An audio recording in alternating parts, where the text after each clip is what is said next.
And welcome back to another episode of Gin and Scotch in Technicolor.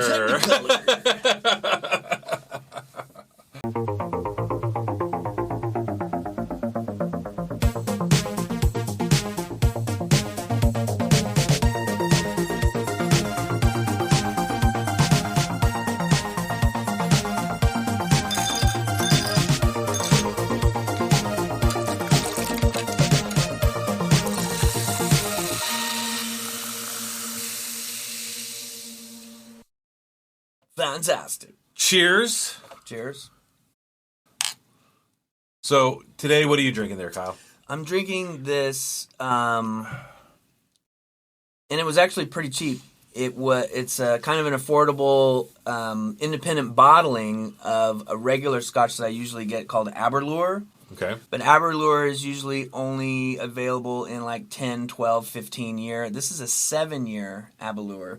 And like I described in another episode, it's a real punch in the face kind of Scotch. When they're young, the wood, they haven't gone in and out of the wood and sort of rolled off the real kind of spicy punch. Right. So they've got a lot of front end flavor, and it's fantastic. I'm like probably going to buy another bottle on as soon as I can, just to make sure that it doesn't go away before I get enough.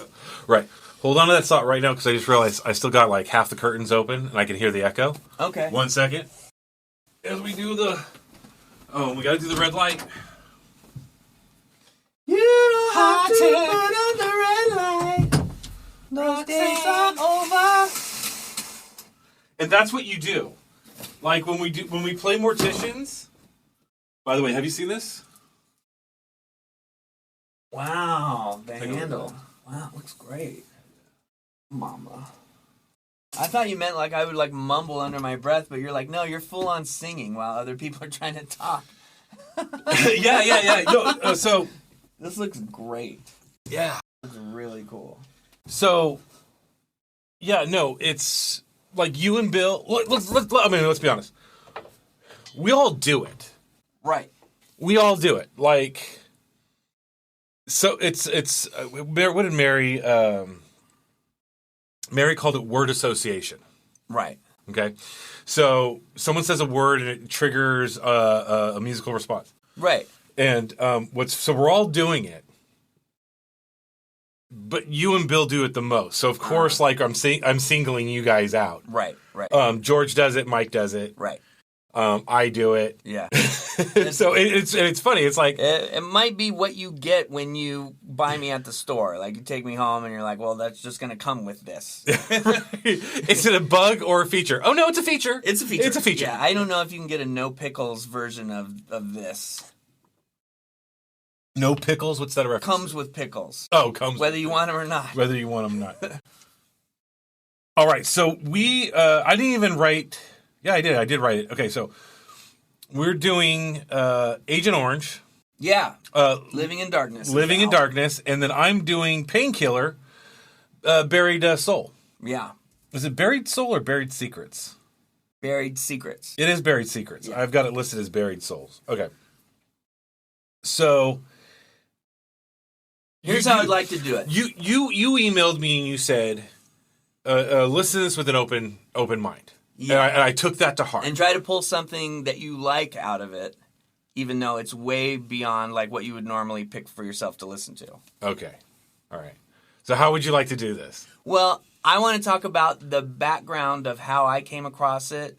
Okay. And why I picked it for you. And then when it's my turn, I want you to go through the background of how you found Agent Orange and then why you picked it for me. Okay. Right. Okay. That shouldn't be a problem. Okay. So do you want to do yours first or mine first?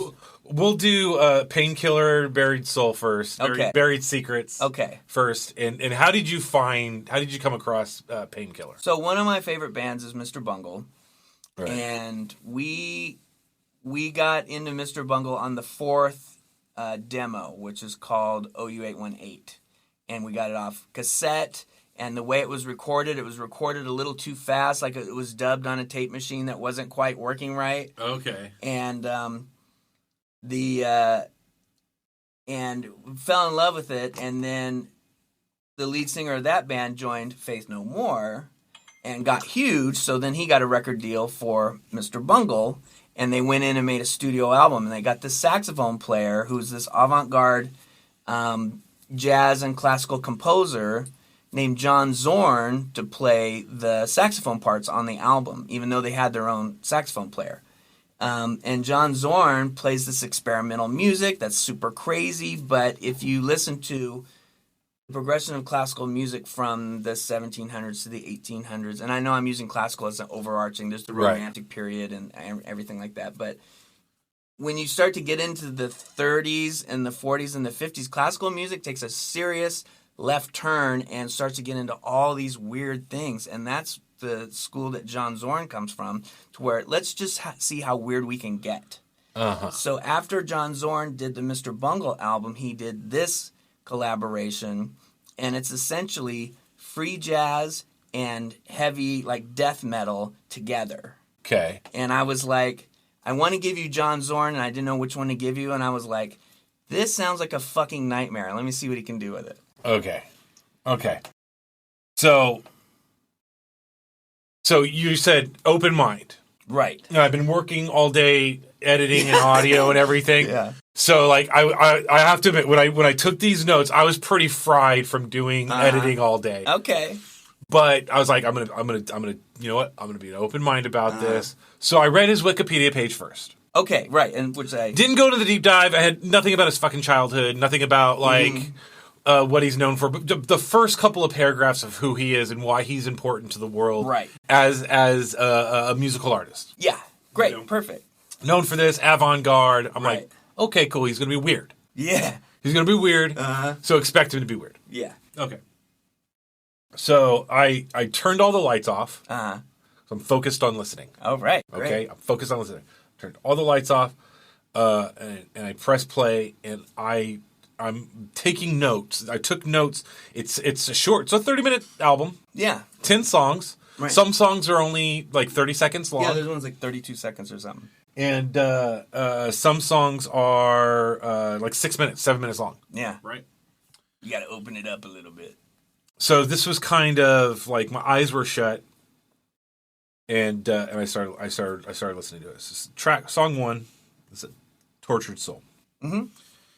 And what came to mind was a Ralph Bakshi cartoon, a black woman being beaten in an apartment complex with everyone turning a blind eye. Ew. I don't know if you know who Ralph Bakshi is. He did Fritz the Cat, Okay. Lord of the Rings. Yeah. He did the Hobbit movies. Right. He did a lot of... I love that style. Yeah, so a lot of 70s. I think it's called stereoscopic. I could be wrong. And basically what they did a lot of times is they did some animation, and sometimes they colored on actual film, so they'd shoot scenes. Yeah, they'd paint over live action. And he did one around the time called Coonskin, which was it was about black culture at the time, and the oppressive effects of our culture to this subgroup of Americans and how they were treated and how they lived their lives. Back when people were still trying to pretend it didn't happen. It's like back when like racism doesn't exist. No, Right. this is how their lives is, and it's an over dramatization and exaggeration of a lot of stuff. Okay. So when I say a Ralph Bakshi cartoon and a black woman being beaten in an apartment complex, I'm talking old school New York. Yeah. Okay. I'm talking about what it used to look like in 76, 77. Those were the images that were coming to mind. Dirty New York. Dirty. Needles on the ground. You know, hobo passed out. Is he dead? Is he alive? Nobody knows. They all smell the same. Right? So these were the images coming to mind. And it's a short song. It's only like a minute and a half. Right. So it's like a deep dive introduction. And you warned me the saxophone is supposed to be screaming. Right. It's a voice. Yeah. It's a voice. So I'm like, okay. It definitely is. The wailing of the saxophone was definitely someone in a lot of pain. Right. The Mr. Bungle song, Love is a Fist, Yeah. he kind of demonstrates that. It's just a song that more people might know. He kind of demonstrates that playing to where it starts off, it's musical, but the song is called Love is a Fist. So eventually things turn violent, and the saxophone playing kind of goes along with that, and eventually he's just like, he's emoting this violence through the horn.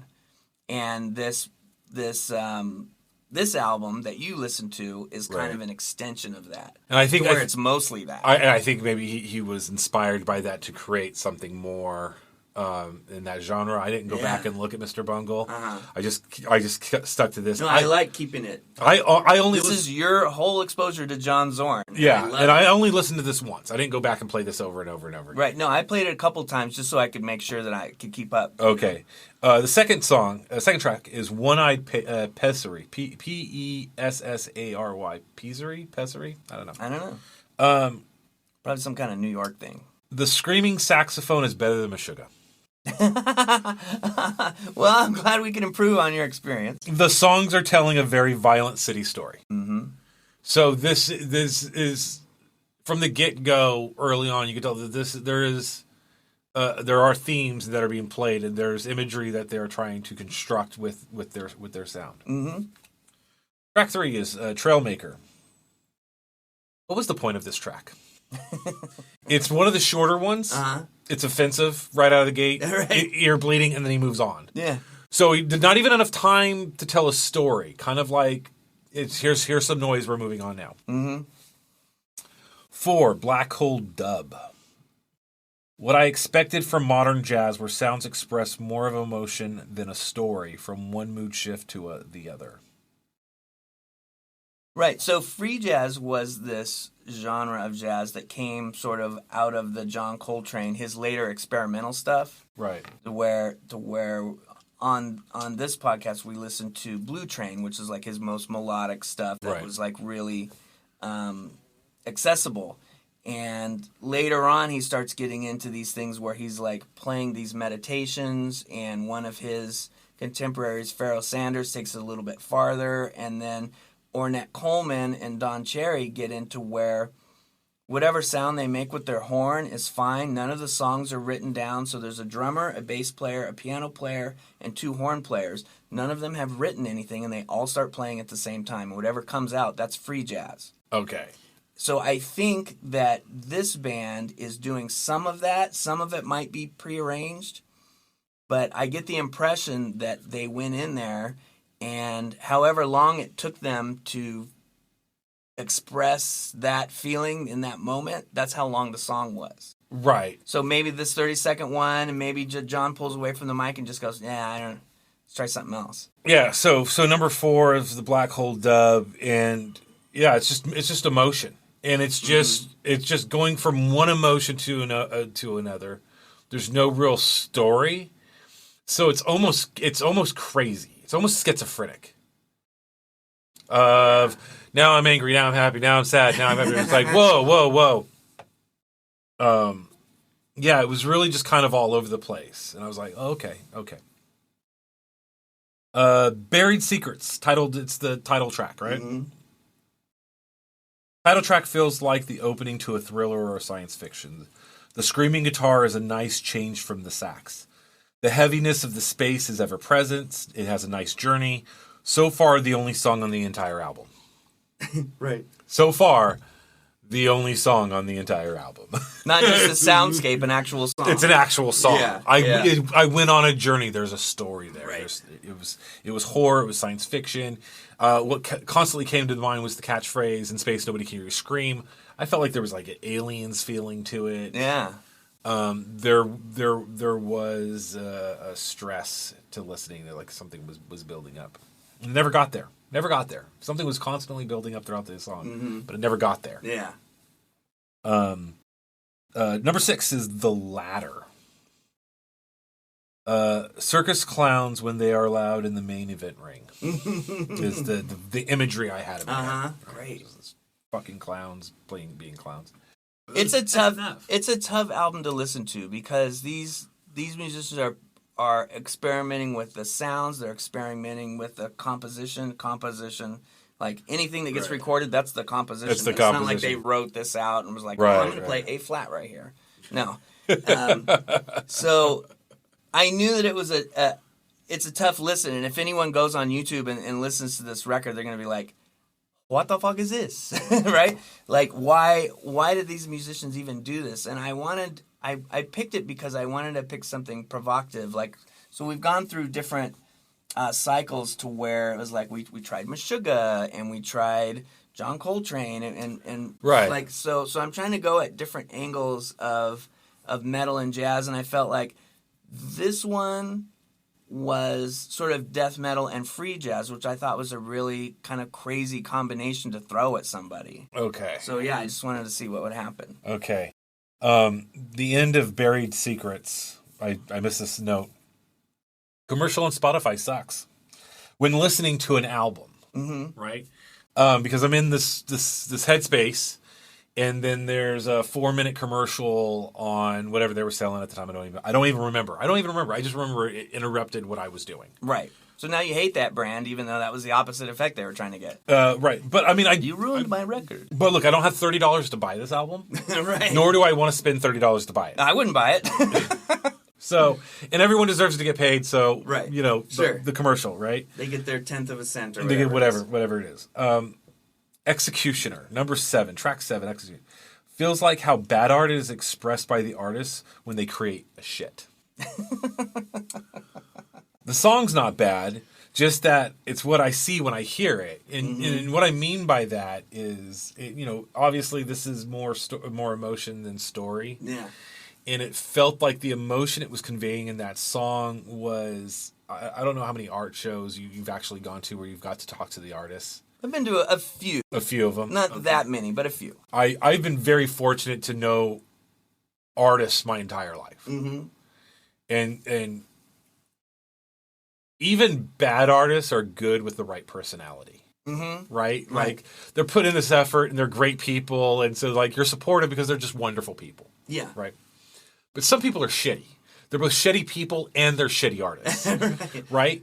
And a shitty person who's also a shitty artist takes a position in how they express how their shit's important.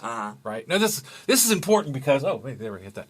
This is important because, and then, but they're just shitty people and it's shitty art, and you don't want to be on their side. Right. Right? You're just like, no, fuck you. You're an asshole. Yeah. And your art's bad, and you should feel bad for your art. Your art's bad, and you should feel bad. So, and that's the emotion I feel. But not from my perspective, from the artist's perspective, desperately trying to convince people that don't like him that his shit's important.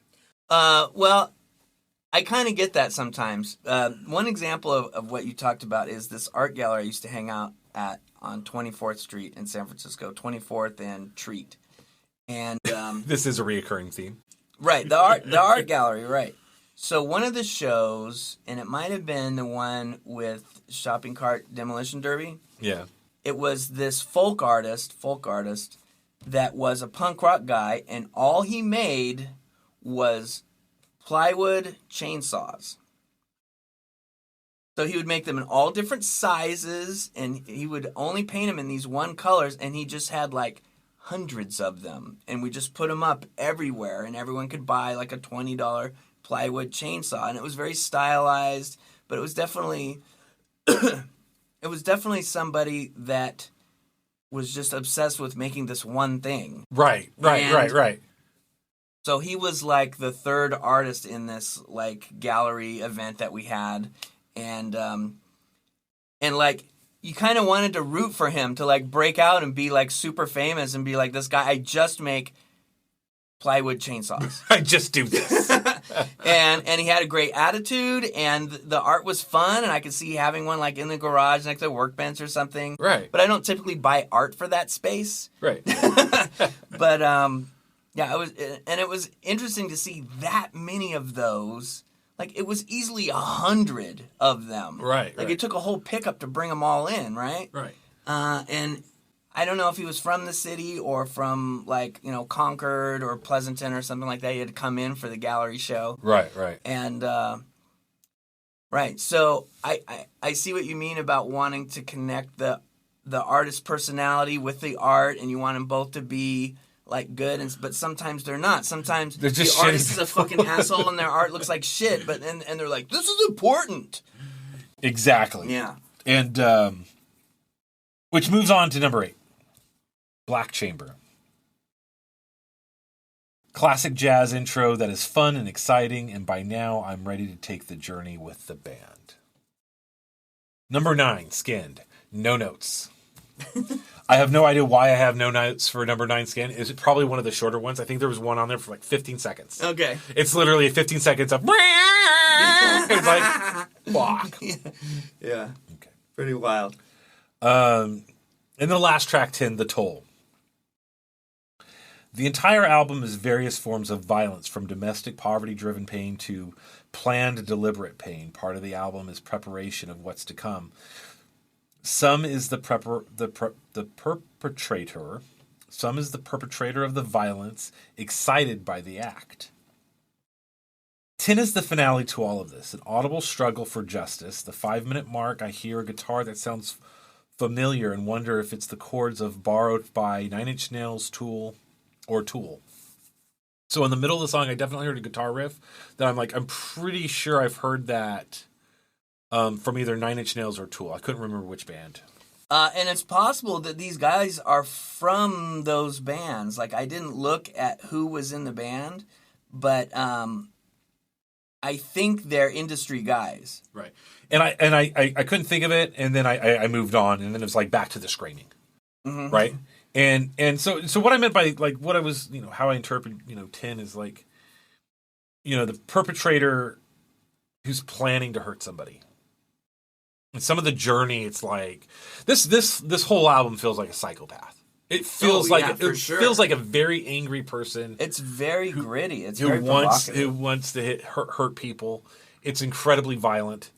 And sometimes the violence is if you could, like, I could describe the cinematic of it. It's like the first act, I talk about how it's like my first impression is this black woman being slapped around in these apartments, and everyone turns a blind eye. Right. You could argue the fact that once I've listened to the whole album, it's the eyes of the serial killer as a child watching his mom being domestic violence against her, right? And this is where he's taught to be violent. Yeah. And then as the story grows, he grows into his violent tendencies to the point where, like, he's murdering someone in the middle of the album, and he's actually excited to kill people. he's enjoying his work, right? And then it comes to the end of it where there's violence with seeking justice and law enforcement's banging down his door, and they themselves are committing violence against him in their violent acts. But is it justice, or is it just more violence perpetuating violence? Right, and sometimes, and not to harp on the art gallery, but I knew a guy that was so crazy that ran it, that when he would provoke people to be violent against him, he loved it. Yeah. And so I feel like some of the songs are the ideas, like the violent thoughts that drive you to violence. Some of the songs are the violence. Some of the songs are the people experiencing the violence. And sometimes all three of those are the same person. And I would say, after listening to this entire album, it's not music. It's not. Right, and I get that. I've studied some music history and music theory, and I do agree that there's a point where it's not musical anymore. So here's the rest of my notes. Okay. Now, I want you to remember that when I wrote a lot of this, I was burnt out at the end of the day. Okay. And this album was not a way, like, to tie the end of the day off. Okay. So here's the thing about this type of avant-garde. Okay. To me, whether it's music, paintings, or the theater, it always reads as intellectuals saying, look how much more I know than you. Look how smart I am. Look how depth and soul, how much soul I have. Look how creative I am. And, this whole album wasn't music. It was performance art. I agree. It was performance art by an elitist who wants to show the world how special he is. I can see that. And my argument for how fake and hollow it all is Brian Kenny Fresno is avant-garde. He is. But Brian Kenny Fresno is an artist who creates full musical experiences that come deeply from him and the community he grew up in. He's not trying to say, hey, look how clever I am. He's not trying to say how intellectual he is. He's honestly just expressing this human emotion about Fresno. It's one of the things I love about him is that his strong aesthetic.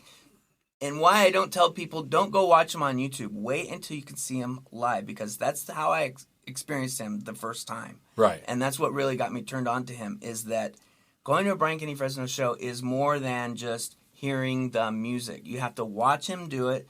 You have to see the lyrics projected on the screen. You have to see him use the toy guitar that does all the metal sounds. You have to see him step on the pedal and the fan blows the cape, and, you know, be there with the handful of raisins, and you're eating raisins while you're hearing about Fresno. Right. And, like, because we're from here, it hit me a little bit more, but I only experienced it in Berkeley. Right. And then I moved to Fresno, and I was like, no, I can watch them all the time. Yeah, and that's kind of my point. Is like, you know, but I see how it's way more authentic. When I was in college, there was an avant-garde theater show called Puppetry of the Penis, in which guys went on stage and they did things with their penises on stage. And one of the guys comes out and he says, I forget what the other option was. He goes, blah, blah, blah, or pain, and the audience yells pain, and he takes duct tape and he duct tapes his pubes and then rips them off, right? And it's like, that's art. Look how smart and clever and risky we are. And it's like, motherfucker, dude, I used to step over heroin addicts on the fucking street. You know, wake up from my roach-infested couch on the ground, roll out of bed and walk to a job because my choices in life put me in this position. That's real. Right? And that's as fucking real as it fucking gets. And these college-trained elitists who, I mean, and I looked this guy. Both his parents are well-to-do. He's a New Yorker, but he's not like all around the world and plays with like. But he was raised. He's a raised New Yorker in this elitist musical crowd. His mom and dad weren't like garbage men or cops or anything like that. He was raised in this environment, and he was the newest thing. And the only reason why anyone would ever listen to this fucking album is because a smart person in the room, air quotes on another elitist goes, this shit's really important. What he's doing is important. And it's not. So I get that perspective, absolutely. There are things that are considered to be great and boundary pushing. I don't fucking get it. Right? I went to a Mr. Bungle show at the Fillmore one time, and the first 7 minutes was just this slow, like the drummer would go, psh, and the bass player would go, boom, and the keyboard player would go, boom, for 7 minutes. Yeah. And the lead singer would go, psh, psh, psh, psh, psh. And eventually someone in the audience goes, just play something, please! And the lead singer yells at him and goes, shut the fuck up! This is important! Which is exactly what you were talking about. And Mr. Bungle's doing it. Right, and it's like my favorite band of all time. And I was like, okay, I get it's important, but I really wish you would just play My Ass Is on Fire. Right. So, okay. I've been trying to study music for a long time. I've trying to be open to these kinds of experiences. You don't need to be. I don't fucking get it. You don't need to be. I don't get it. You don't need to be. Which comes up to my other point. And I'm calling bullshit. I'm calling bullshit on you, brother. You know I love you, but fuck you, I'm calling bullshit. And this is what I'm calling bullshit I'm not going to do that again to you. Okay. Because I gave you Agent Orange. Right. And here's the thing about Agent Orange.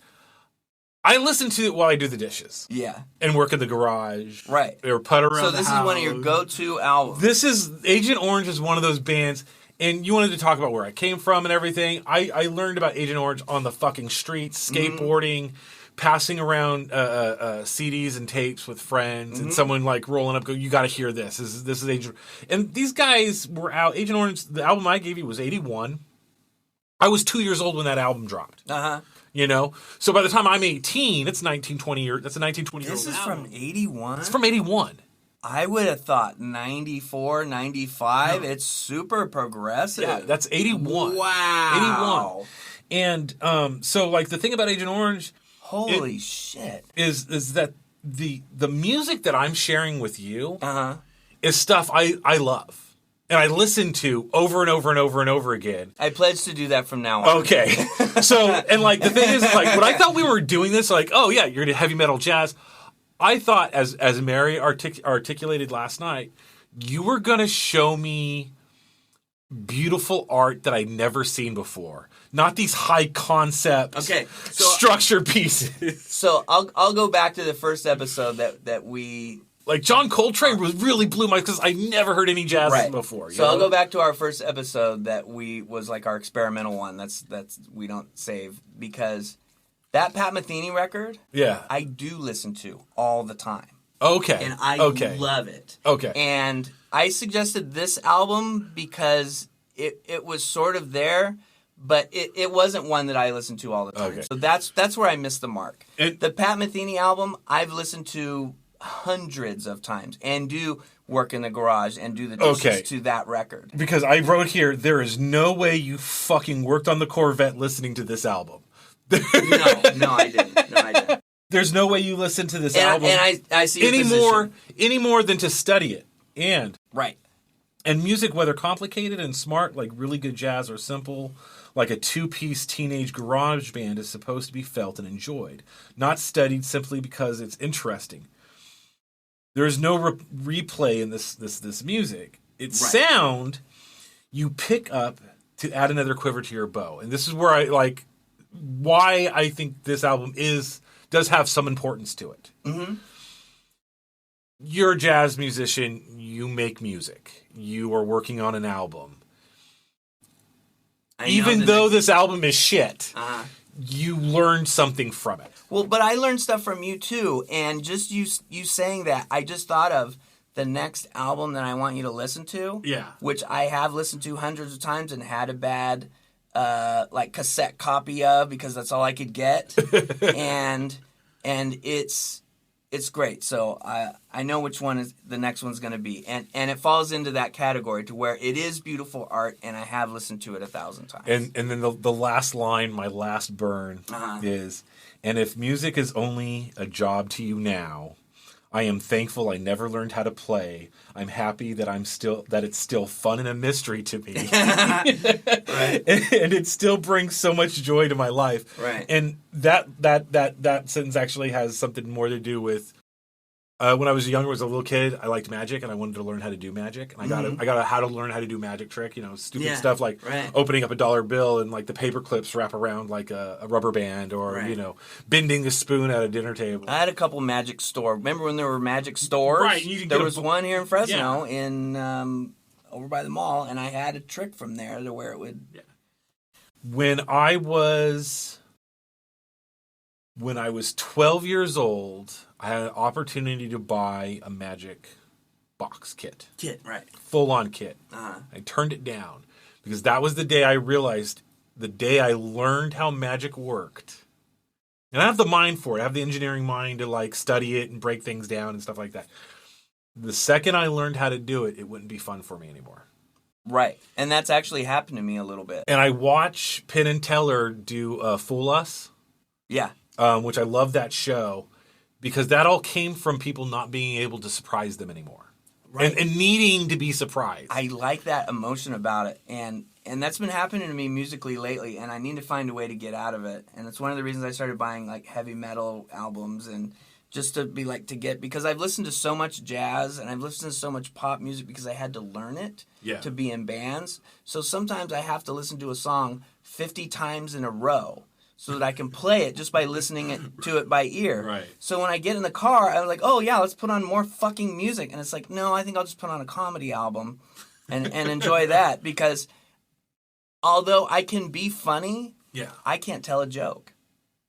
Right. I'm terrible at telling jokes. Yeah. And I can react to someone humorously, but I'm not good at telling jokes. So when people are up there telling jokes, I'm still mesmerized because I haven't learned anything about crafting a joke. That's the reason, it's funny. That's why I stopped doing stand-up. Because I know so much about music and how it's made. Some of the shine is off the penny. Now, I don't know everything about everything, and shredding guitar, I can't do that. I own 5 guitars. I can't play any of them. I just like the way they look. So that's enough of me chewing your ass out. Okay, it's just like, no. I was like, But I see your point is that I went too far off the deep end, and I do need to stick to the formula of, expose you to something that I think is beautiful that maybe you haven't heard of before. Right. Because I don't know anything about jazz. Right. I don't know anything about heavy metal. And this was both. There's a lot of so far on the edge. Yeah, there's a lot of music I have no idea of. There's a guy, he plays for, I want to say the gentleman is a musician for Steve Corbell's Tonight Show. John Batista. John Patitucci? He's a piano player. He's a jazz player. That's my exposure to jazz. I saw him play on Steve Colbert's show, and they mentioned that his album came out, so I went and I listened to his album. And I do all my stuff on Pandora, so Pandora's feeding me stuff. So I'm hearing songs now. Batiste. John Batiste. He's incredible. Mm-hmm. No idea who he is. Right. Other than the fact that he was on Steve Colbert's show, and I started listening to it. I was like, oh, this is really good stuff. That's and that was a year and a half ago. That's my exposure to jazz. So the vast valley of knowledge I do not know. Right. Is very prevalent. I have something better for that. Okay. That I thought of that I wish I had thought of last week, but I'm going to give you something that not very many jazz people have ever even heard. It's a rare album. So, but let's get into Agent Orange. We'll talk about that other one. Which I'm excited that you really liked it as much as you did. I really and I thought it was a combination of punk and metal and alternative and like they had been influenced by the Peppers and by Blondie and all this other. It turns out it's the other way around. Yeah. All these other people are influenced by this band because I hear so many other influences from this band. Yeah. I'm hearing the what's the Danzig band? Oh, Misfits. Misfits. I'm hearing just Danzig by himself, like the song "Mother." That's Misfits, right? But then he goes on to do just Danzig, right? Right. I think that one was Danzig.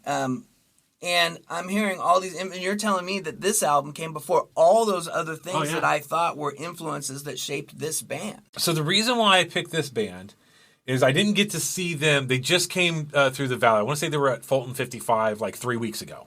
Oh, really? Yeah, it's like 2 or 3 weeks ago they came through, and I couldn't go out to see them, so I was like, I'm going to pick this band because they are awesome. And I meant it when I said, like... Yeah, this is 42 years ago. Yeah. Yeah, I used to listen to them skating. You pop Agent Orange in your headphones and your Walkman, and you mob. You mob. They remastered the album I found out on Spotify. I was like, there's like, oh, it's remastered, the 2000 and what, version of it. And it's like, it doesn't take... There is something about... I wish I still had a tape. And I saw a hip-hop artist guy bring this up the other day. And it was that tape is done with magnets. And magnets is playing with the energy. So there is an energy that gets conveyed during the musical process that affects the magnet that you can't reproduce on CDs. The human energy inside the room has an effect. The body heat has an effect on the magnet during the recording session. And it's like, I fucking dug that. Now he's a hip-hop artist, but he's talking about all of that experience and all the street and urban music that I listen to, because let's face it, punk is urban, right? You don't get punk in Texas. Punk comes from the city. Yeah, it's from downtown, and that energy and everything. And I wish I had more like tape players and tapes, because there is a way to listen to Agent Orange on the tape deck, right? With shitty Sony headphones, right? No, and more to your point, I've heard recording engineers say that if there's a candle burning in the room, I can hear the difference. Right. Like, if you're trying to be really cool and, like, sing your lyrics and you have your lyric page there and you have a candle burning in the room, he's like, I can tell whether that candle was lit on that take or not, because it sounds different. The energy is different. And I'm like, sounds like bullshit, but... Not on tape. But... So, tape is completely analog, and Agent Orange was recorded in the times of analog. There was no digital recording, so it was analog to analog, and then analog playback. So everything was 1-to-1. There was no digital interpolation, like figuring out which ones and zeros go here to make the music sound this way. People say that CDs sound better than tape. I don't agree with that. So, I remember Gibson released a digital guitar in like 2010, 2009 or something like that. Mm-hmm. It's all digital and everything. And it's a clearer sound. It's a digital guitar. It's the clearest guitar sound you'll ever hear. And I remember reading like one heavy metal musician, rock and roller, was just like, we never asked for it to be clean. Yeah, nobody wanted that. We wanted it to be rough and dirty. And it reminded me of another band I heard about called Encanter from New York. And they used to get a subwoofer, and they would take it and they'd hit it with the baseball bat and then crank everything up and play everything through that subwoofer. It makes it sort of like just this nasty fucking sound. And I was like, yeah, nobody wanted digital. One of the reasons that people think vinyl sounds better is because it actually introduces this certain kind of distortion into the music. It's not pristine and clear. It rolls off. It has its own kind of EQ. It's called the RIAA curve. And it has a certain kind of analog distortion, which our ears just like. Right. So even though it's not pure reproduction of 24-bit, digital perfection, we like the vinyl because it sounds better, because it's distorted in a way that your brain chemistry just likes better. So yeah, vinyl's not perfect. It's just better. It's just better because what chemicals are in your brain. So the Agent Orange, man, I'm so surprised. I'd never looked at the year. Hold up, real fast. I want to hear everything. Yeah, but let's take a quick break. Let's do it. All right. All right. We'll be right back. All right.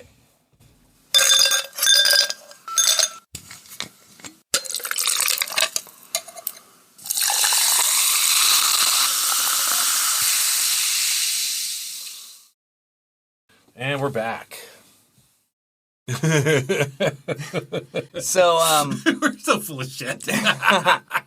Okay, Agent Orange. So the first thing on the record is Bloodstains, and we did poetry last episode, and one of the things that always gets lost on me is the poetry of lyrics, because when people are singing, I'm listening to the melody, not to the words. Right. And a lot of people I know, like Heather, I could sing a couple notes of a melody, and she could tell you all the words from that song that was from 1978 when she was 4 years old, just listening to the radio. She knows all the words to it. I'm like, how do you do that? Like, I know all the melodies I've heard, but I can't do the words. So did you listen to this in order on Spotify from the album, or did you Google each one? Like, how did you listen to... Spotify in order. Oh, Spotify from the album? Okay. Yeah. So, Bloodstained, and I don't we've talked about this. I don't have anything memorized. Mm-hmm. Bloodstained is the song that I hear more than anything else. Mm-hmm. I think it was their number one hit. Okay. For that album, because that's the one everyone plays over and over and over. Right. So let's talk about. First, I'll talk about the way it's recorded. Is it only 3 guys? I think so. Yeah. Like the guitar player and the singer is killing it. Yeah. The fact that he can do both is always amazing to me. And people should be talking about The Police, Rush, and Agent Orange when they're talking about 3-piece bands that sound huge. Right. That sound like how can it only be 3 people with all that sound coming out? Right. And the crafting of the lyrics I felt like was so polished. Not necessarily like it's professional or whatever, but it's really polished. Like there wasn't anything that I heard that was like, oh, that was kind of clunky. That could have been done better. Like it was all tight. It all worked perfectly. Right. And we get to the chorus of this one, and it's like bloodstains, speed kills, fast cars, cheap thrills, rich girls, fine wine. I lost my sense. I lost control. I lost my mind. Like. Name one thing that's better than that. Fuck you, you can't. That's all the things that I love. Right? That's right. He just listed everything that you love. Everything. In the chorus. Right. And I was like, this guy fucking gets it. It can make things worse for me. Sometimes I'd rather die they can tell me lots of things, but I can't see eye to eye. Like, this guy gets it. I can't believe it's 1981. I wish everyone knew about this band because all the lyrics are tight. All the vocal delivery is good. Like, if you listen to Anthony Kiedis sing live, he's terrible. Who's Anthony Kiedis? Lead singer of the Chili Peppers. Oh, yeah, that's because... So... It's like studio magic that he sounds that good. If you listen to him live, he's terrible. Yeah, well, that's because he was doing... So Red Hot Chili Peppers isn't considered punk, they're considered rap. Which is funny because their image is totally punk. Right. But he's more spoken word like Debbie Harris from Blondie. But this guy has tons of melody that he's using, and his note choices work and are sophisticated, in my opinion, and he might have just picked them because they sounded great, which is the best way to pick anything. But I felt like everything that this band put together, I was like, man, I can't believe that Steve picked me this band from 1994 that was influenced and put together all these influences so perfectly.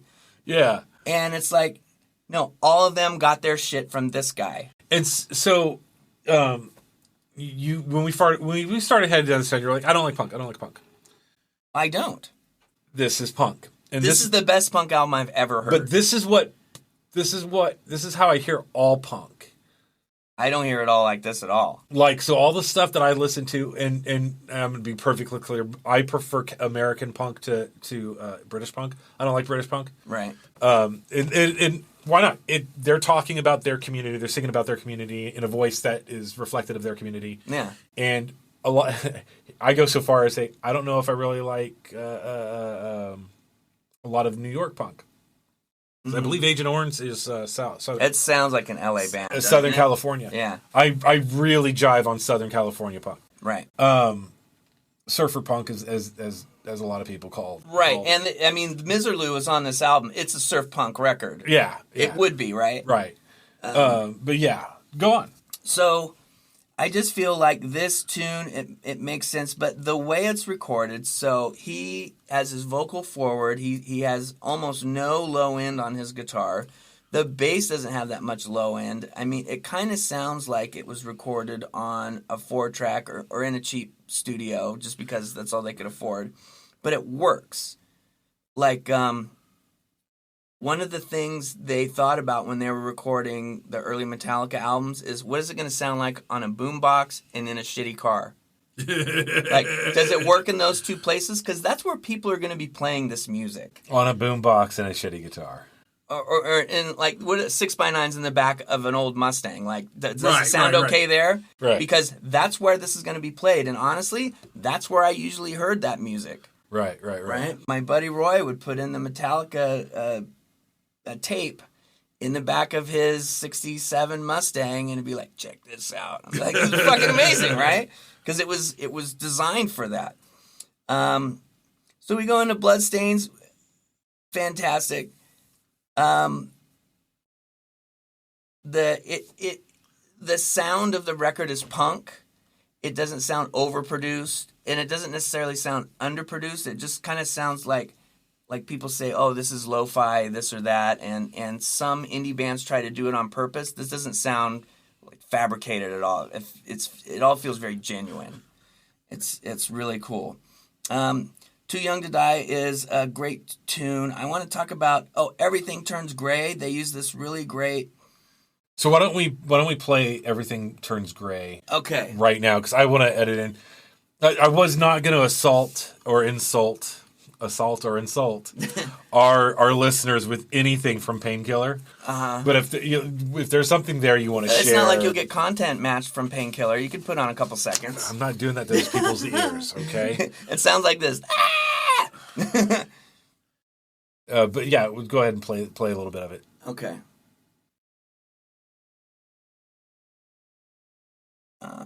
Here it is. So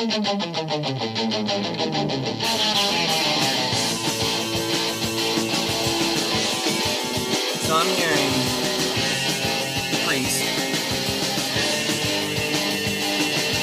Things don't seem to be as easy as they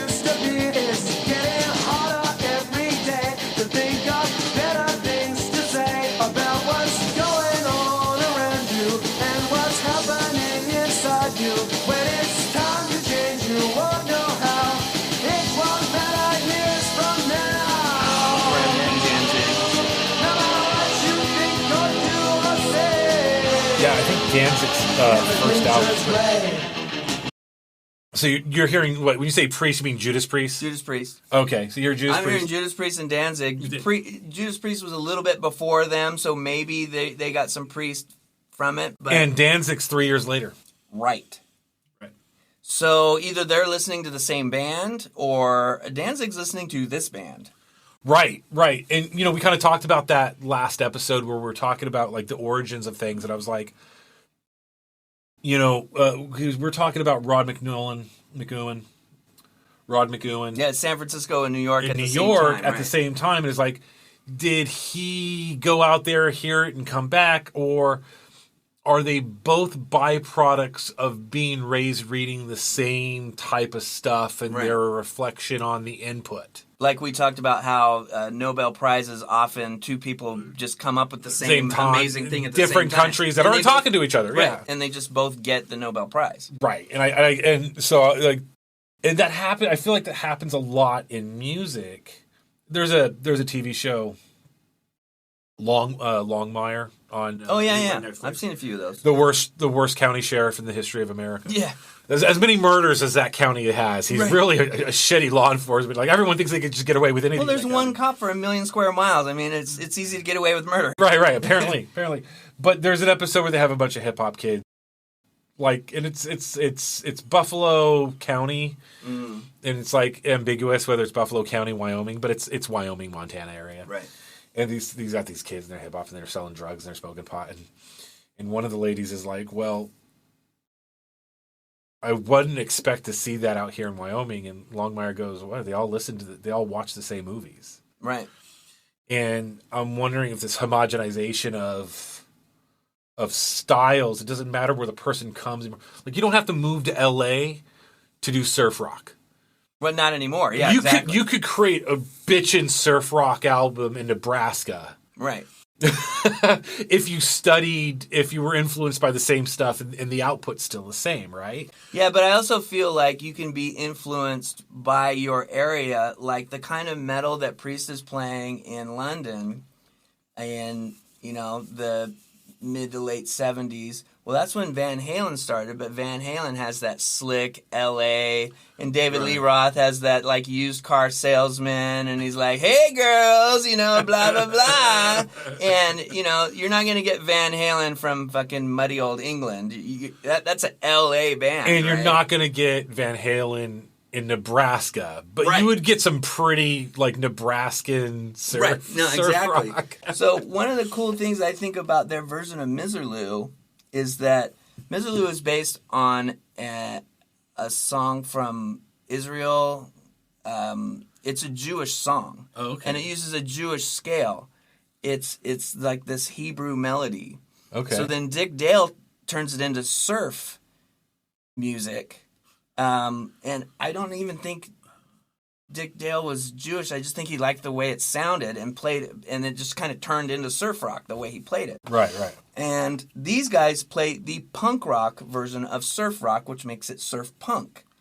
And if you listen to the way they approach the tune, it's not the way Dick Dale does, because Dick Dale's got some shouting, and he's got this sort of, surfy guitar, and the guitar on this version of Miserlou is very punky, and the bass player is playing punk bass to it. So for our listeners, this is Dick Dale's version of surf rock.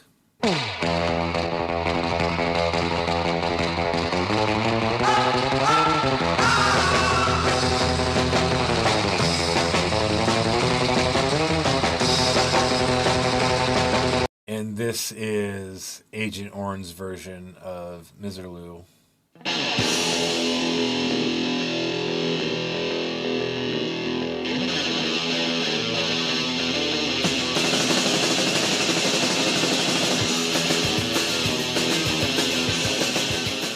The Dick Dale version is the Dale that we know from the Pulp Fiction soundtrack, which is where I heard it the most because, I was a young man in the 90s. So I just think of that of being the defining version of Miserlou, but there's no reason that this shouldn't be either or also, because I think it's really great. No, I think the reason why it's not the defining version is because Tarantino was raised in the early 70s, not the late 70s. Right. I always think it's hilarious how Tarantino's like perspective of his youth. You know, it's like people who talk about the hippies and Woodstock in the 60s, right? It's like, oh, the 60s. 60s didn't happen in 64. When they talk about the 60s they're talking about happened in like 68, 69. It's like 2 years out of an entire decade that the 60s happened. And the rest of it spilled over into the early 70s. Yeah. And Tarantino kind of has the same kind of rose-colored glasses on the 70s. Right. He really is living in like 2 years in the 70s. The rest of the decade just kind of crashes, you know. Right. That's the benefit of being the artist, right? He gets to dictate how his cultural time period is remembered. Yeah, exactly. Well, the other thing I wanted to talk about in Too Young to Die, the second tune, is that he's really using this interesting way he's phrasing the song across the bar. It's not 1, 2, 3, 4, lyric, lyric, lyric, lyric, 1, 2, 3, 4, lyric, lyric, lyric, lyric. It's more like 1, 2, lyric, lyric, lyric, across the bar, lyric, lyric. So the phrases, instead of being you have these 4 bars and the lyrics are inside these 4 bars. You have these 4 bars and it starts 2 bars into it and goes into the next 2, so they're always offset. Right. And it kind of continues in this pattern, and it keeps you off guard, but also keeps you engaged. Like it's constantly pulling at what you expect. Okay. And I think it's just really cool phrasing that he used. That it's one of the reasons that I feel like it's more sophisticated than it, the way it was recorded implies. It's like, okay, well, it was made on like in a cheap studio, and they were just trying to make 7-inch singles or whatever to be this kind of grassroots thing. But I feel like the writing is really good, and I can see why there would be a 30th anniversary edition, because people just heard this and just latched onto it and kept going for it. This has got to be the best punk album I've heard. Okay, the most Kyle Wheeler punk album. Okay, so most Kyle Wheeler rated, punk approved. Right, because the Dead Kennedys. So if you're going to put a USDA grade on it, is this prime, subprime? No, this can only be found in the finest steakhouses. Right. You're not getting out of there for under a couple $100 with dinner and drinks, okay? So if you look at, on Spotify, if you look at this album in its entirety, it gives suggestions. At least it did on my computer. I think they have an album out every year for the first 4 years of the 80s. Okay. So if you want to go on a deep dive into Agent Orange and what that was like, you've got 4 years of albums to listen to. Right. And like I was saying, these are the guys, and this album was as long as Painkiller. It's a 30-minute album. Mm-hmm. It's 10 songs, each 2 to 3 minutes long. But when I listen to it, I'm just like, West Coast surf punk, and it has a very distinct West Coast sound. And these guys are quintessential is the word I'm looking for. The quintessential West Coast punk. Mm-hmm. Yeah. Well, I guess I'm a West Coast punk guy, because none of that other stuff really turned me on.